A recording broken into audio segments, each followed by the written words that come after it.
नमस्कार बागवान साथियों, बागवानी की बात YouTube चैनल पर आपका बहुत बहुत स्वागत है। आज हम बात करेंगे पिंक बड स्टेज में होने वाले छिड़काव के बारे में।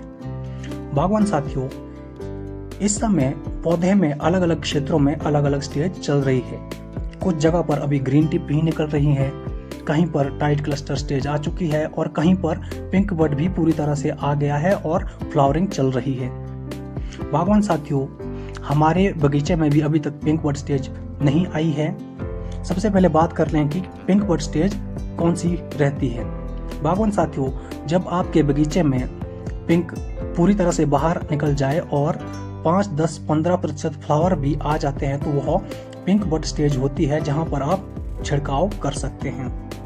पिंक बड में जो न्यूट्रिशन महत्वपूर्ण रहता है बागवान साथियों, उनमें 3 महत्वपूर्ण न्यूट्रिएंट है: बोरोन, जिंक और नाइट्रोजन। यह 3 महत्वपूर्ण न्यूट्रिएंट है जो पिंक बड स्टेज पर सेब के पौधे को छिड़काव माध्यम से दिए जाते हैं। सबसे पहले बात करते हैं बागवान साथियों बोरोन की। मार्केट में यह बोरेक्स, बोरिक एसिड और सोल्यूवर अलग अलग फॉर्म में उपलब्ध रहता है। बोरोन का फ्रूट सेटिंग और फल में बीज बनाने में महत्वपूर्ण योगदान रहता है और फ्रूट ड्रॉपिंग जैसी समस्या को रोकने में भी बोरोन का महत्वपूर्ण योगदान रहता है। लेकिन पिंक स्टेज पर इसकी जिस फॉर्म का प्रयोग किया जाता है वह है boric acid. Boric acid pollen tube को, जो पोलन ट्यूब की लेंथ होती है, उसकी लेंथ को बढ़ाने का कार्य करता है और यह पॉलिनेशन में भी अच्छा कार्य करता है। इसमें बोरिक एसिड की बात की जाए तो इसमें बोरोन की मात्रा 17.5% होती है। यह पानी में जल्दी नहीं घुलता, यह पानी में धीरे धीरे घुलता है। इसलिए जब भी आप बोरिक एसिड का प्रयोग करें तो इसे पहले पानी के साथ अच्छी तरह से घोल लें, अच्छी तरह से इसे मिला लें, उसके बाद इसका छिड़काव करें। बागवान साथियों, इसके साथ जो दूसरा महत्वपूर्ण माइक्रोन्यूट्रिएंट होता है वह है जिंक। जिंक को इस समय चिलेटेड फॉर्म में किया जाना चाहिए। ब्रांचेज की टिप पर जो ऑक्सीजन रहता है उसे बनाने में जिंक का महत्वपूर्ण योगदान रहता है।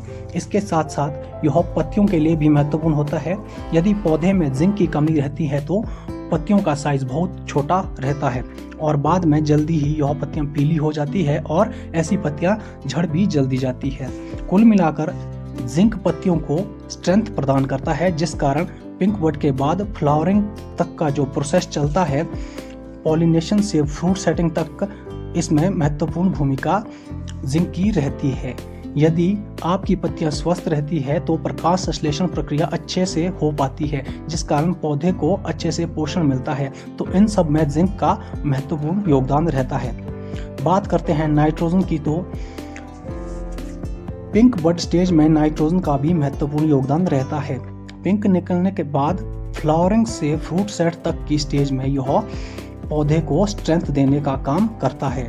यहाँ आप नाइट्रोजन के लिए यूरिया का प्रयोग भी कर सकते हैं या आप NPK जैसे 18-18-18, NPK 19-19 या NPK 12-00 अपने हिसाब से किसी भी सोर्स का इस्तेमाल आप नाइट्रोजन के लिए इस समय कर सकते हैं। लेकिन NPK में से पिंक बड स्टेज पर N की ही ज़्यादा ज़रूरत रहती है। इसलिए नाइट्रोजन के लिए यदि आप पिंक पर यूरिया का इस्तेमाल करते हैं तो यह सबसे सस्ता सोर्स रहता है नाइट्रोजन की बात करें तो।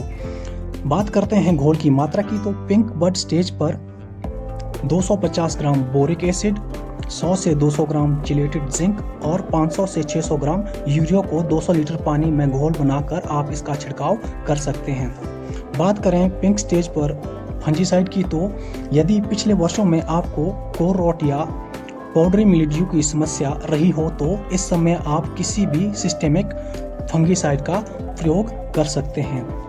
पिंक स्टेज एक ऐसी स्टेज रहती है जहां पर आप फंजीसाइड को न्यूट्रिएंट के साथ मिक्स कर सकते हैं। इसके बाद किसी भी स्टेज पर फंजीसाइड को न्यूट्रिएंट के साथ मिक्स करने से परहेज करें। सबसे महत्वपूर्ण बात, पिंक स्टेज पर किसी भी तरह के इंसेक्टिसाइड का प्रयोग ना करें।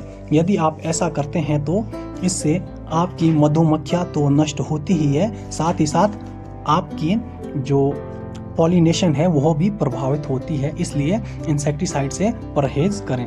बागवान साथियों, यदि आपको आज का वीडियो अच्छा लगा हो तो वीडियो को लाइक करें, चैनल को सब्सक्राइब करें। मिलेंगे बागवान साथियों अगले वीडियो में, तब तक के लिए नमस्कार। जय हिंद, जय किसान, जय बागवान।